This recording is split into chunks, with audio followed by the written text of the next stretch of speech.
दायो जोङो बे चेनेलनि गेजेरजों जों बेखौनो अल निचिमा EX.NDFB अवेलफेयारनि जानानै मिथिहोनो सानोदि जे जोंनि फैबाय थानाय 31 नं सिडली उफ्रा बिसायख'थियावहाय जोंनि बे UPPL सरकार अर्थात प्रमद बर' सार दैदेननाय सरकारखौनो जोङो 100% सापर्ट खालामबाय होननानै जोङो बे चेनेलनि गेजेरजों नोंथांमोननिसिम मिथिहरनाय जायो। मानो होनोब्ला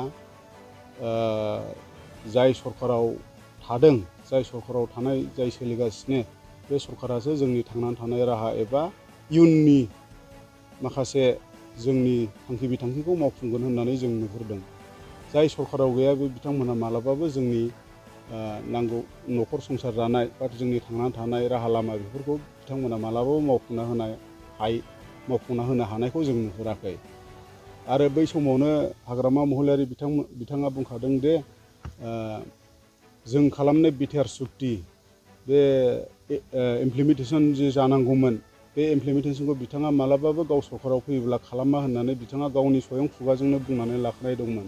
दा बेनिखायनो आरो जाय बिथांमोनहा इमप्लिमेन्टेसनखौ मावफुङा होननानै बुंनानै लादों बै बिथांमोननि सरकारजोंहाय जों बोरै थानो?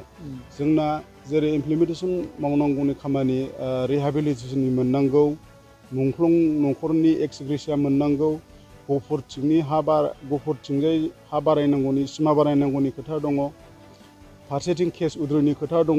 दिनै बैफोर खामानिया बिथांमोना सरकार इमप्लिमेन्टेसन खालामाबा बोरै जाफुंगोन?